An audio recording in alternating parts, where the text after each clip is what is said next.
Now to an exclusive interview with the impressive young man who helped start the world's largest gun reform advocacy group called March for Our Lives. David Hogg, the founder, created the group after he survived a deadly mass shooting at Marjorie Stoneman Douglas High School in Parkland, Florida. He hopes we can learn from past tragedies, all in order to prevent future ones. He says it should have already happened. Our news producer Colton Salas sat down with Hogg in this one-on-one conversation. Take a look. Following the recent string of mass shootings from Buffalo to Uvalde, Texas, another March for Our Lives protest is coming to Washington, D.C. Founder and organizer of the massive event, as well as survivor of the high school shooting in Parkland, Florida, David Hogg, said in an exclusive interview with WDVM that something needs to be done. Well, I think the fact is we're still fed up. We hope that we wouldn't have to be back here. But I think this is a time to draw a couple of things. One, solidarity, for survivors, for them to know that they're not alone, because this is also traumatizing for people who've gone through this before. And I think these marches can provide a really good way of showing them, that they aren't alone, that there are other people, there are allies that support them. Hogg announced on his Twitter page just days after the deadly massacre in Texas that another march was being planned for this June 11th.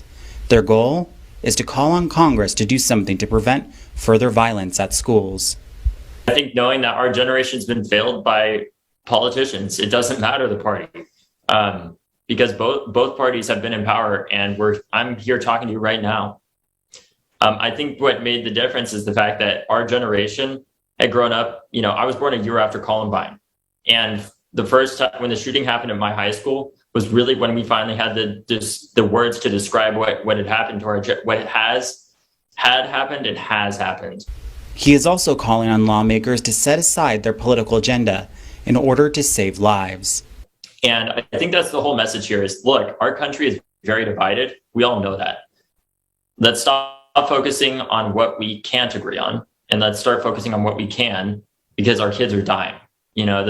These young people that I've met are not Democrats or Republicans. They're T-ball players. They're honorable students. They are soccer players. They're kids that like reading. They're Harry Potter fans. They are coders.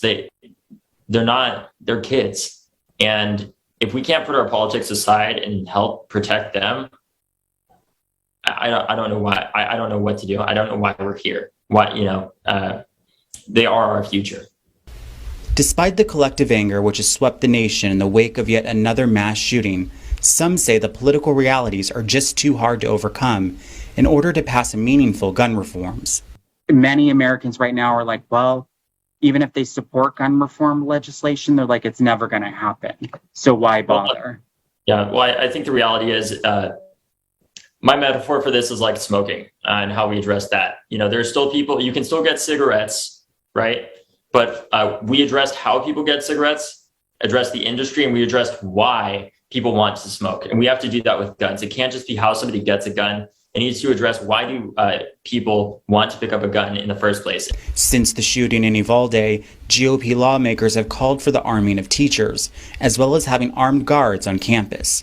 When asked about these alternative safety measures, Hogg didn't hold back. Look, the situation was the same in Parkland, or very similar as it was in Texas. There were cops that failed. There were cops that were good guys there that had guns, and they only proved to be cowards with guns. And just so you know, the protest is scheduled for Saturday, June 11th on the National Mall. So far, they have a permit for 10,000 to 15,000 people. Now, to catch the rest of the interview with David Hogg and our producer Colton Salas, just log on to our website at localdvm.com.